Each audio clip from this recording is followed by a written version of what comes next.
Hi hello ಎಲ್ರಿಗೂ welcome back to my channel. ಇದೇ first time ನನ್ನ ಚಾನಲ್ ನೋಡ್ತಾ ಇದ್ದರೆ ಪ್ಲೀಸ್ ಸಬ್ಸ್ಕ್ರೈಬ್ ಮಾಡಿ, ಹಾಗೆ ಬೆಲ್ ಬಟನ್ನ ಕ್ಲಿಕ್ ಮಾಡಿ. ಪವಿತ್ರ ಬಂಧನ ಸೀರಿಯಲಲ್ಲಿ ಏನಾಗ್ತಿದೆ ಅಂತ ನೋಡೋದಾದರೆ, ದೇವನಿಗೆ ತುಂಬ ಚಳಿ ಜ್ವರ ಬಂದುಬಿಟ್ಟಿರುತ್ತೆ. ಹಾಗಾಗಿ ಪವಿತ್ರ ಚೆನ್ನಾಗಿ ನೋಡ್ಕೊಂಡಿಲ್ಲ ಅಂತೇಳ್ಬಿಟ್ಟು ಪವಿತ್ರನ ತಗ್ಲಾಕ್ಸ್ಬೇಕು ಅಂತೇಳ್ಬಿಟ್ಟು ನಮೃತ ಏನು ಮಾಡ್ತಾಳೆ, ಎ ಸಿನ ಜೋರಾಗಿ ಆನ್ ಮಾಡಿಬಿಡ್ತಾಳೆ. ಹಾಗಾಗಿ ದೇವನಿಗೆ ಇನ್ನೂ ಕೂಡ ಹೆಚ್ಚು ಜ್ವರ ಆಗುತ್ತೆ. ಅದು ಹೇಗಂತ ಫುಲ್ ವಿಡಿಯೋ ನೋಡಿ ಅರ್ಥ ಆಗುತ್ತೆ.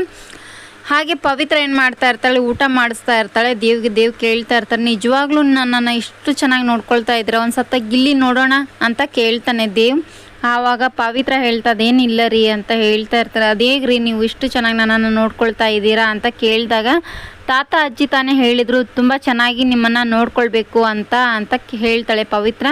ಹೌದಾ, ಅಜ್ಜ ಅಜ್ಜಿ ಹೇಳಿದ್ದಕ್ಕೆ ನೀವು ಇಷ್ಟೊಂದು ಚೆನ್ನಾಗಿ ನನ್ನನ್ನು ನೋಡ್ಕೊಳ್ತಾ ಇದ್ದೀರಾ, ಸುಳ್ಳು ಹೇಳಬೇಡ್ರಿ ಅಂತ. ಇಲ್ಲ ರೀ, ನಿಜ ರೀ ಅಂತ ಪವಿತ್ರ ಕೂಡ ಹೇಳ್ತಾಳೆ.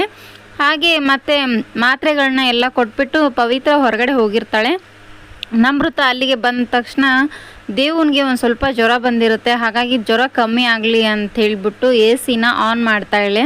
ಹಾಗಾಗಿ ಜ್ವರ ಇನ್ನೊಂದು ಸ್ವಲ್ಪ ಜಾಸ್ತಿ ಆಗೋಕ್ಕೆ ಸ್ಟಾರ್ಟ್ ಆಗುತ್ತೆ. ಹಾಗೆ ನಮೃತ ಅದನ್ನ ಸ್ಟಾರ್ಟ್ ಮಾಡಿ ಅಲ್ಲೇ ಹೊರಗಡೆ ಹೋಗ್ತಾಳೆ. ಏನು ಇದೇ ಥರನ ನೀನು ನೋಡ್ಕೊಳ್ಳೋದು ಅಂತ ಹೇಳ್ಬಿಟ್ಟು ಪವಿತ್ರನಿಗೆ ಮತ್ತೆ ಬೈತಾ ಇರ್ತಾಳೆ. ಆವಾಗ ಪವಿತ್ರ ಮತ್ತು ನಮೃತನಿಗೆ ಎದುರೇಟು ಕೊಡ್ತಾಳೆ. ಏನು ನೀನೇ ಆ ಎ ಸಿ ಆನ್ ಮಾಡಿದ್ಯಾ ಅಂತ ನನಗೆ ಗೊತ್ತು, ಅದನ್ನೆಲ್ಲ ಬಿಟ್ಟು ದೇವನ ಜೀವ ತೊಗೊಳ್ಳೋಕ್ಕೆ ಹೊರಟಿದೆ ಏನು ನೀನು ಅಂತ ಹೇಳ್ಬಿಟ್ಟು ನಮೃತನ ಮೇಲೆ ಮತ್ತೆ ಎಗರಿ ಬೀಳ್ತಾಳೆ ಪವಿತ್ರ. ಇದೇ ಥರ ವಿಡಿಯೋಸ್ ಬೇಕಾಗಿದ್ದರೆ ಕಮೆಂಟ್ ಬಾಕ್ಸಲ್ಲಿ ಕಮೆಂಟ್ ಮಾಡಿ. Thank you for watching, keep support, thank you.